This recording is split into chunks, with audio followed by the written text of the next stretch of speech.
Sorry, I ended up muting myself. My big apologies for that. Amir, can you see my slides? Yes, Taryn, I can see the intro slide. Okay, The thank you first one. very much. Thanks. So I'm going to stop fiddling. My apologies to all the participants. Well, welcome to this webinar, in which we're going to be covering evidence-informed decision making. And I've got a few slides to take you through. I'm unable to see the chat, so Amir will keep track of that and alert me when there are questions. So I'm going to move us on. And the focus when we talk about evidence-informed practices is when we would like to combine best available research evidence with our experience as healthcare providers and healthcare practitioners, as well as that of the values and preferences of those who are receiving care. And ultimately, we want to bring together various concepts to be able to offer healthcare that's the best based on our availability of resources and where we are based. What we often find when we are making these evidence-informed decisions is that we're doing it within quite a messy context where in healthcare people get ill. Some of them will seek care or they may not seek care. Even when they're seeking care, they may or may not receive the appropriate care, and where it is important for especially behavior change, adherence to treatment, things can get quite tricky. So there's quite a few aspects that one needs to consider when you talk about evidence-informed decision making. Moving forward and thinking of potentially an idealized way of the flow of research evidence on the one hand to policy and large-scale change, it's quite nicely summed up in this figure that was published in the Handbook of Global Health Policy, where the idealized flow would be that there's the generation of primary research that's relevant to the context where we are operating in, that we then follow that on with systematic reviews or other forms of synthesis of that evidence, that research evidence will reach the decision makers and the policy makers, and that would be followed by policymakers valuing that research evidence and using it, and then we get the implementation. But we know this is what we often don't see in practice. And what we want to talk about today is about what are some of those factors that influence this flow, what are the barriers and what are the facilitators, and where can one make a difference? If we consider the ecosystem or the evidence ecosystem and the context within which we're operating, just looking at evidence, there's the process of evidence generation and synthesis, and then the process of evidence translation, of getting that knowledge into policy and into practice. But all of that happens within an environment that is influenced by these regulatory bodies, there's the economy within which we need to operate, there's various political influences, and many, many more. And I think if we can pause here, we can spend the rest of the session just unpacking what are all the different actors and processes within the evidence ecosystem, because there's all of these factors, there's many, many different actors, and ultimately all of us want to work towards improving health and improving health equity. So the question is, how can we do that? How can we work together? So in research that's been done, and this research comes from a synthesis of interviews that's been done by policymakers to get their input on facilitators and barriers for evidence informed decision making. And some of the key barriers that they put forward is that when it comes to research evidence, for example, it's not timely, research evidence is not relevant. They put forward quality of research being poor, um, and also that there was lack of personal contact between researchers and decision makers, and as well as a mistrust between these parties. So those are some of the barriers which are on the right-hand side of this table. And on the left-hand side is a summary of some of the facilitating factors, which I'm going to come back to at a later stage. But just using this table and this research finding as a guide, I want to move on and for us to consider what we can do as different role players to influence evidence-informed decision making. So the first one that I want to move to is to have a question around what can we do as researchers. And from looking at the registration list for today, I've noted that many of the participants are based at research institutions or at universities or academic institutions. So if we think of the ecosystem, the question would be, what can we do as researchers? And one of the key starting points would be that we need to ensure that our research topics, the research that we initiate and embark on is relevant to the needs of decision makers, which means that as researchers, we can't have our own little huddle where we decide which research questions we're going to be working on, but we need a process of setting priorities where we get input from policymakers and decision makers around which research questions they are grappling with. And there are various processes and that's available for embarking on this to be able to identify these priorities so that research can be initiated and delivered in a timely manner.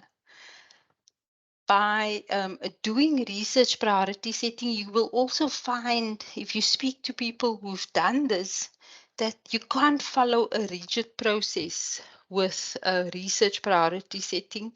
You need to find pragmatic ways. The most critical part is that you need to engage with decision makers and decide with them what are the key priorities that they need answers for. So this would be one of the key steps that researchers need to be doing to ensure that their research is relevant before they initiate that process.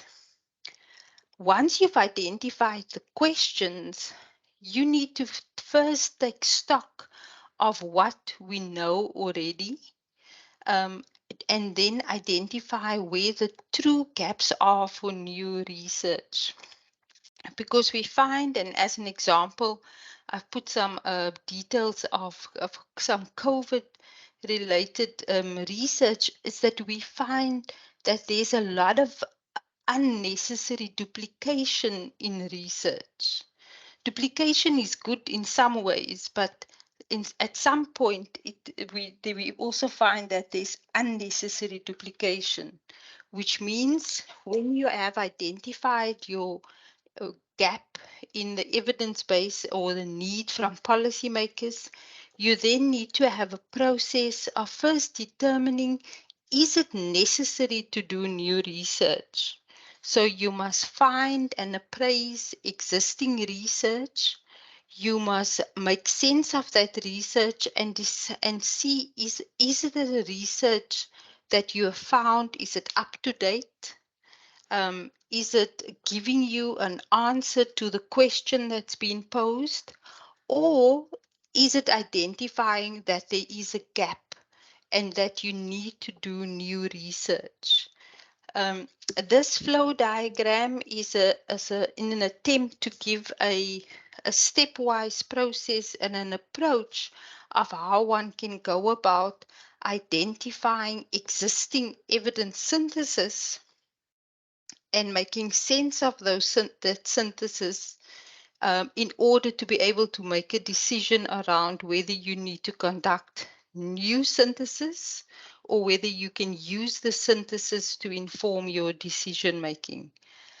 So as Egger and colleagues have put many years ago, there are two processes that are at work side by side. There's the reception of new material, and then there's the process of making sense of the existing research that is out there. So two key areas that I've highlighted up until now for researchers is that one, we need priority setting so that we can identify relevant research questions. And secondly, we need to have a process of then taking stock of existing research before we embark on new research. When we then move forward to conduct new research, whether it is a systematic review or whether it is a primary study, we need to make sure that we do that research well. And this is one point where I want to pause, and I want you all to use the chat to just put in what do you think are some of the key strategies that one can use to ensure that when you are doing research, you are doing it well. So I'm just going to give you a few seconds to pop in some information in there. Starting now. So use the chat, put forward what you think are some strategies to increase the quality of research. Amir, I'm unable to see the chat, so if you can just read out to me what comes up, but you can start giving me feedback now. Okay, thanks, Tamara. Thanks, Tamara, for the comment rather, and thanks, Taryn. So I see Tamara said use reporting guidelines for different studies as her contribution. And then we have address a specific problem, reliable data sources, follow systematic methodological processes, i.e. protocols, work with experienced collaborators. Thanks. Quality research using GCP guidelines and HSP guidelines. Okay, so using good clinical practice guidelines. So one of the key things there that we need to start with if you want to do research and do it well is to have a clear research protocol where you outline your recipe for doing your research. You need to use good research methods. You need to have the right team. So many of you have been mentioning or many of those factors. And you need to also see how, if you are a seasoned researcher, what role can you play to build the capacity of young researchers who's up and coming and need to build their own capacity for doing research. And once you have completed your research, you need to report it. And this comes to the one comment that Amir started with, is that when we are reporting research, we need to report it using being very transparent around what we've done, and we need to make sure that we're accurate. The Equator Network is a great place to go to. It provides you with various reporting guidelines and checklists that you can follow to ensure that you cover all the required components when you are reporting your particular study. And I've just put down some examples there. So the next question to you is, how many reporting guidelines do you think are available on the site? Without going to have a look, can I have a few quick responses in the chat? So how many different types of reporting guidelines do you think are on this site?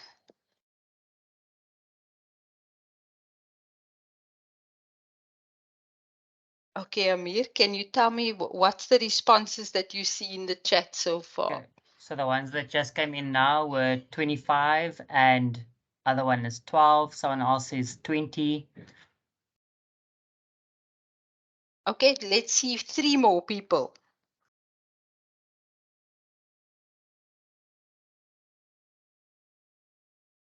Okay, what more do you see? 12, 25, 23. Over Okay, 25 and 20. great. Thanks. Well, the last time I looked, there were more than 463 reporting guidelines. And that was a few weeks ago. And I'm sure by now there's been more. So I would say if you are writing up your research, doesn't matter which study design you used, your first port of call would be to go and have a look and find your relevant reporting guideline to follow to ensure that you do some transparent and accurate reporting of your own research. So in summary, as researchers, if we want to influence evidence-informed decision-making, we need to make sure that we conduct research on relevant questions. We need to ensure that we take stock of existing research and use that to inform whatever new research we are doing. We need to make sure that we have the right team that's competent, that we can make sure that we deliver on good quality research. And while we're doing that, it's the great opportunity to be investing in the next generation of researchers and ensuring that we build their capacity and that we're paying it forward. Then we need to use good reporting guidelines to ensure that when we publish our research, it is transparent in terms of how we've done it and in terms of what our findings are. So those are some of the key things as a starting point in terms of the role of researchers. But if we think about our publications in the continuum of working towards improved healthcare and improved health, our publications in peer-reviewed journals is only an output. And if we want to get to that outcome of improved healthcare decision-making, we need to be implementing strategies to reduce the gap between what we see in published research, as an example, and what do we see that's being implemented in terms of the care that's being offered. So a question to the participants to find out whether any of them have been involved in projects to try to bridge this divide between research outputs and influencing outcomes. So being involved in projects that go beyond just getting to the publication in a peer-reviewed journal. So for now, I just want to get a sense of a yes or no if you've been involved. Amir, over to you just to give me a sense of the responses. So I've got a yes that has come through. Taiwo Adedamalo, and then Jonathan Kitonsa says yes. Tamara Krida says yes. So we've got 3 yeses. Excellent. So we've got some yeses. So what I would like to do is I'm going to carry on giving a few examples from my perspective. And then those who have indicated yes, if they would like to share some additional examples of what they've done, then they are welcome to do so. But I will prompt you when we get to that part. So coming back to this table and the summary that I've showed you, but earlier in the presentation, you will see here that from this work that Inva and colleagues have done, where they looked at qualitative interviews with policymakers, some of the facilitating factors for evidence-informed policymaking has been personal contact between researchers and policymakers, the timeliness of research, having a clear summary with clear recommendations as part of what one's found in research. Um, and, um, uh, and those are some of the facilitating factors. So I want to share with you a few examples of projects that I've been involved in linked to advancing and trying to reduce this gap between research outputs and the outcome that we're aiming to achieve.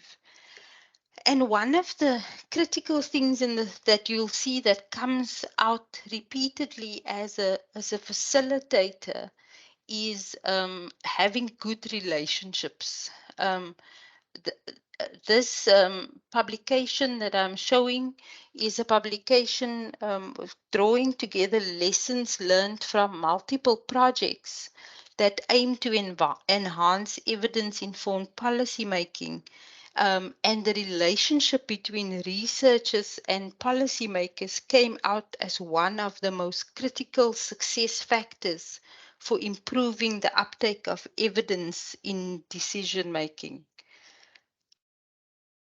So one of those projects that's included in the publication that I share with you in the previous slide is a project that we implemented in South Africa and in Cameroon, which was all around structured linkages between researchers and decision makers. And we started off with research, trying to understand what can we do to improve the use of research. And in summary, across the two countries, some of the findings that we had is that we were, through the interviews, the data showed that researchers need to understand the policy environment on the one hand. On the other hand, that policymakers need to understand the importance of research and its role in policies, and then the importance of having joint efforts between researchers and policymaking, where they can work together and trust each other while also understanding each other's environments.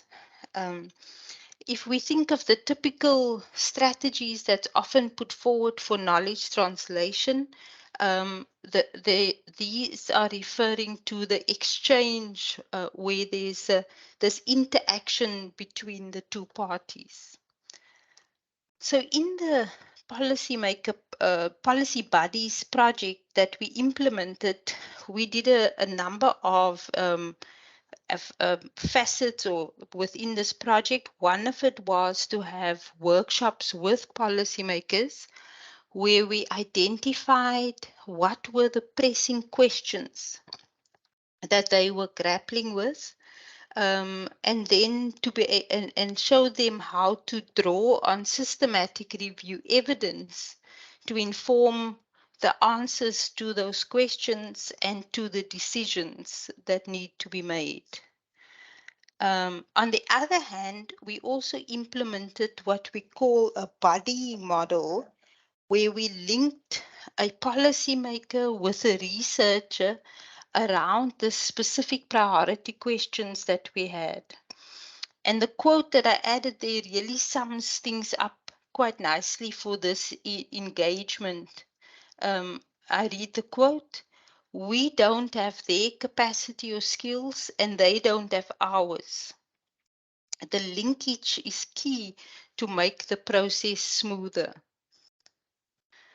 So we implemented this project by creating these connections between policymakers and researchers, and we found that it really benefited the whole process of evidence-informed policymaking in terms of demand for evidence and also in terms of uptake of research evidence.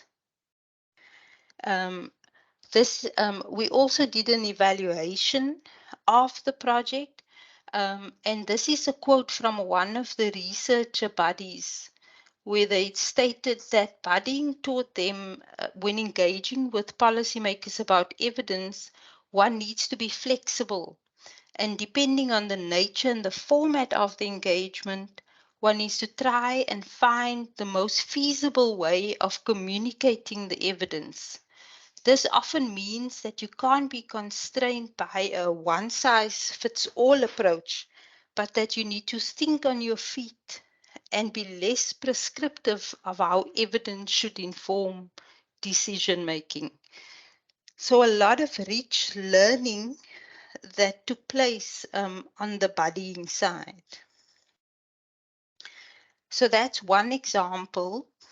The next example is linked to COVID and the need for evidence. And this is one where the South African GRADE Network joined forces with the National Essential Medicine List Committee to prioritize research questions and to then jointly conduct rapid reviews to inform national guidelines and decision making.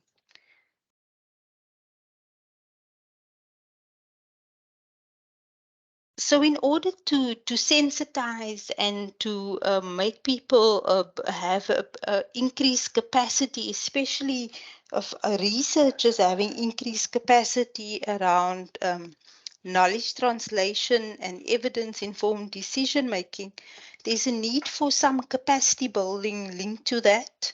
And at Stellenbosch, through the Center for Evidence-Based Healthcare, we actually run a number of short courses. Here are 3 examples, and all of these together culminates into a formal master's module that we've actually integrated within our master's programs. But at this point, I want to pause and just hand over, Amir, for you to facilitate some input from the colleagues who indicated that they've been involved with similar projects. Thanks, Taryn. Would you like colleagues to communicate through the chat, or they can also put up their hands and I can unmute them? Yes, it will be fine if they can talk us through their own experience also in promoting the uptake of evidence.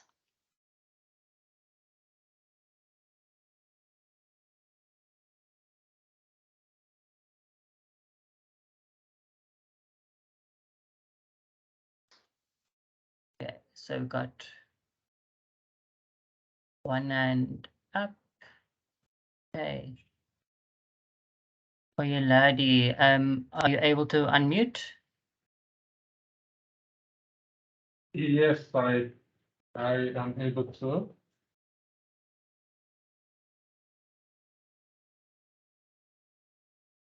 Thanks. So you can, if you want. Okay, Karen. Thanks, Amir. So can you share with us a little bit more around the projects that you've been involved in? Yes, thank you. I was involved in an implementation research to really find strategies for implementing some interventions at the community level. And what we did was that that research was, prioritized. The particular areas of research was prioritized in collaboration with the policymakers and the beneficiaries at that level, at the local level, and it was linked to an ongoing project. So the policymakers represented by program managers in the ministry, they were part of the conception, and they were waiting for the results in order to improve the program. So they participated right from the planning to data collection, to monitoring, to report writing and dissemination. So it was, co-owned by the policymakers and the program managers. So it was not really difficult to incorporate the findings towards improving the health outcome. Thank you. Thanks. Thank you so much for sharing your experience. Do we have anybody else that would like to share any experience that they've had?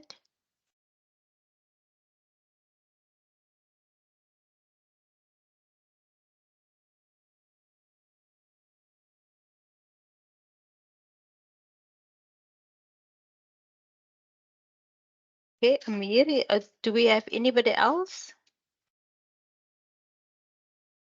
I do not see any other hands appearing. Okay, no, that's fine. I'll proceed, and we can check in again a bit later. So I think some of the key points that I want to summarize is that as researchers, we need to be continuously mindful that just our research outputs, which is a publication that we often work towards, it's not enough to influence policy and practices. That there are various factors that will influence that process of moving from an output to impact in policy and practice, and that one needs a purposive actions to be able to make a difference. From research that's been done and evaluation on projects, interpersonal relationships really comes up as the most important to maintain between the research users and the producers. And when you are communicating your research, you need to align it with your research user.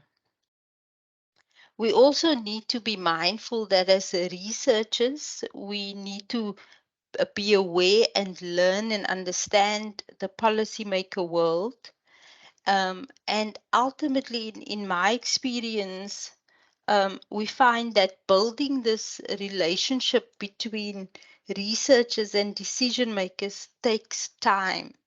So it's something that you need to be able to work towards. And ultimately, it's also not all of us that needs to be able to do everything in terms of advancing evidence-informed decision making. As we work together, we can all play a part towards influencing, getting research into policy, and then ultimately getting it into practice. So if we come back to thinking about improving health and healthcare, by having an evidence-informed policy is again also a step towards improving health. and healthcare. And in order to do that, we need implementation of those policies. So there's yet another step that one needs to look at. Once you have the evidence in the policy, the next step is to get that policy or that guideline implemented. So in improving and health and looking at some of the health system building blocks, again, we are reminded that there are many, many factors to consider, from leadership and governance to financing, considering the health workforce. There's the products and technologies, information and research, which is what we've been talking about a lot, and then the service delivery and the models that we're going to follow. And all of those are important in working towards improved health outcomes. Just a little bit around the health workforce.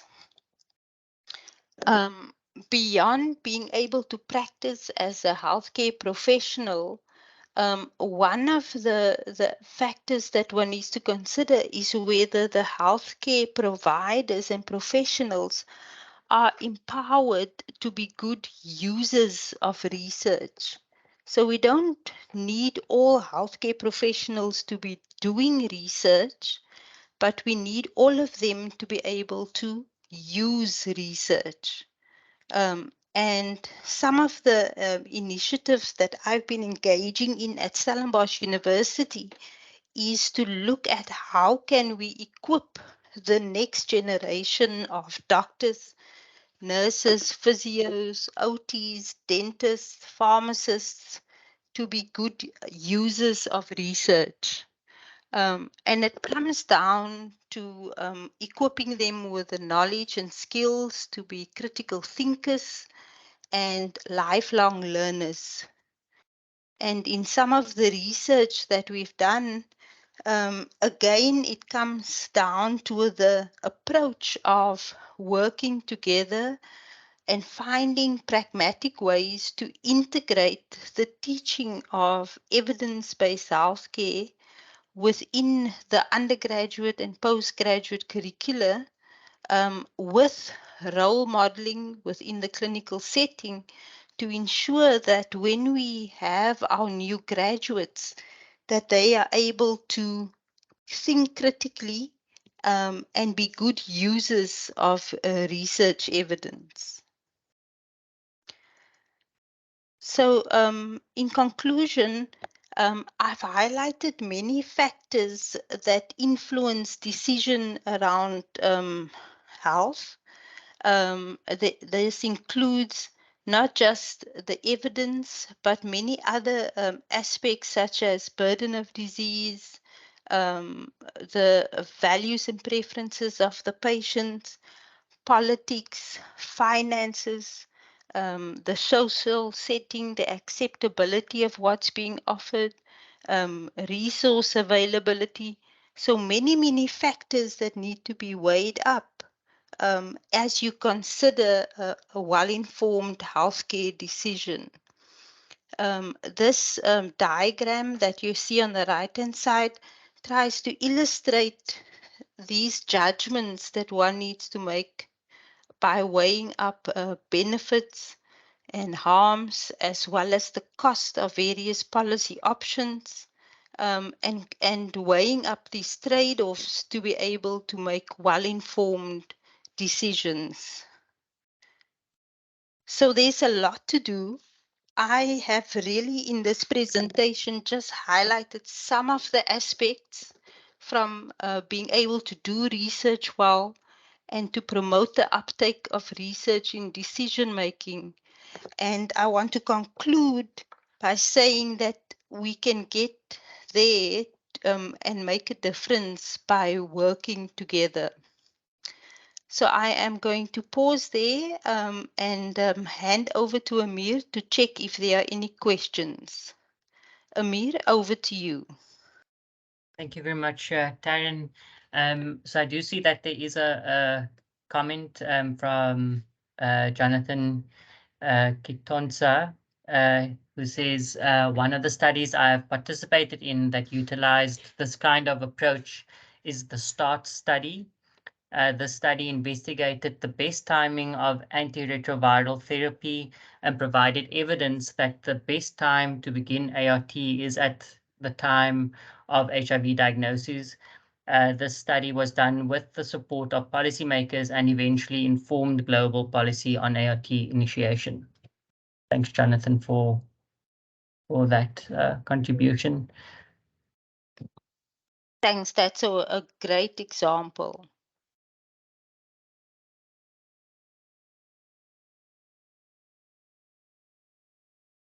Any further comments or questions?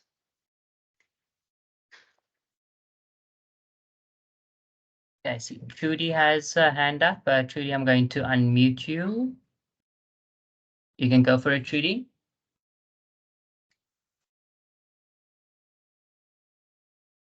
I've just got to unmute, sorry. Thanks for the presentation, Taryn. It's really a lot of aspects that you've covered. So I just want to know if you've had any experience with actual weighting of the different domains that make a contribute to the evidence. You have evidence synthesis of various aspects. So I'm obviously looking at bringing in the value side of things, so not just only clinical effectiveness and efficacy, but considering all the other domains as well, specifically looking at value judgments. Have you had any experience with regards to that sort of evidence synthesis? Thanks. Thanks, Trudy, for that question. I haven't had experience with that specifically, and I want to use the opportunity to open up to the group to see if anybody has had and may want to share their own experience.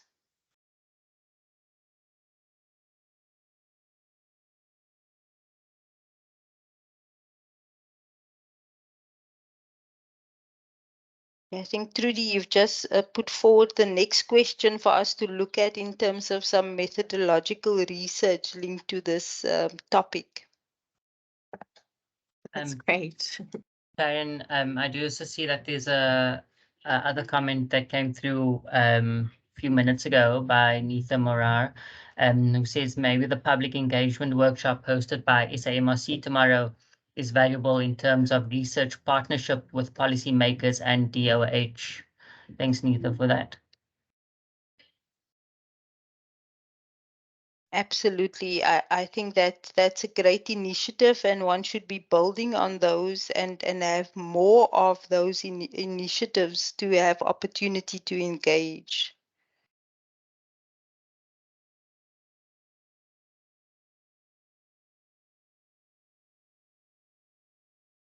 So, Amir, any other comments or questions?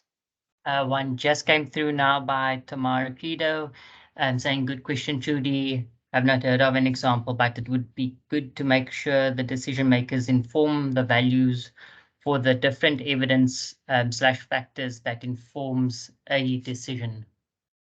Thanks, Tamara.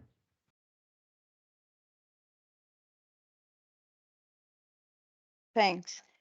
So I want to thank everyone for the comments and questions and for joining. Just last word from my side, in working towards evidence-informed decision-making, there's really a lot of aspects and a lot that needs to be done. And I just want to highlight again what is on the slide that I'm sharing is that by working together across various institutions and various initiatives, we can really go so much further towards making a difference in terms of evidence-informed policy making as well as implementation. So thank you for the opportunity, Amir, and I'll hand back to you.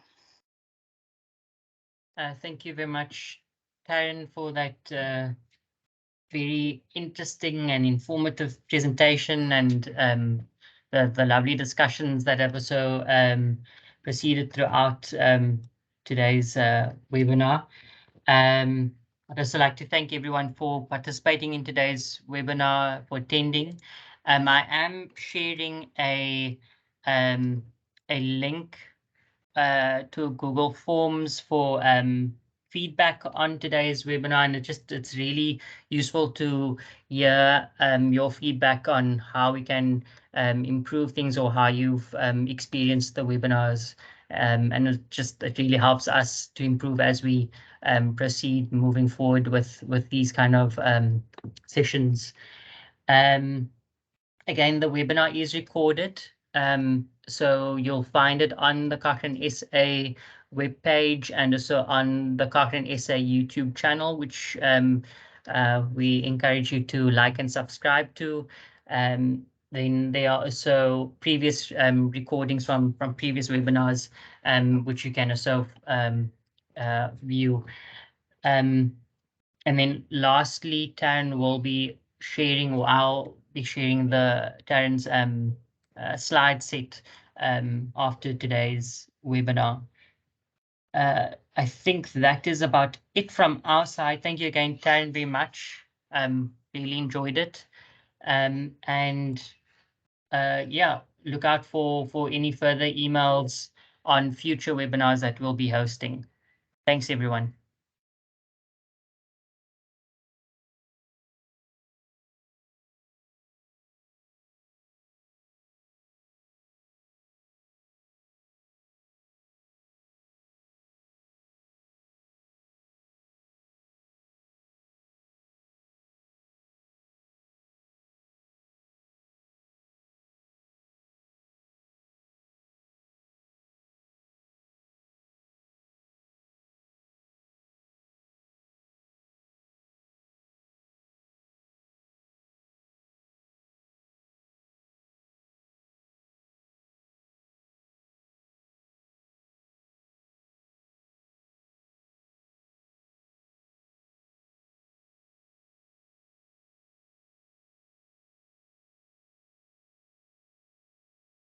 Glory, do you have any comments or questions? I see your hand is raised.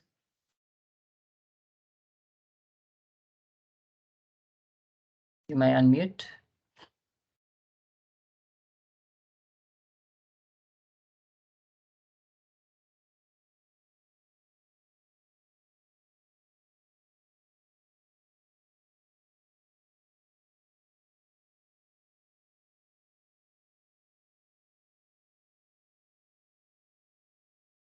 Sorry, I said no, that it went by mistake. I was trying to click on the Google form. That's when it went. Okay, not a problem. Okay, great.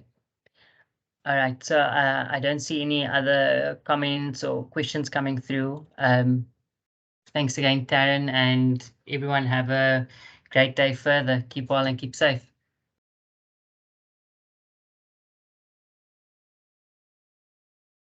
Thank you, Amir. Goodbye. Thanks, Taryn. Bye-bye.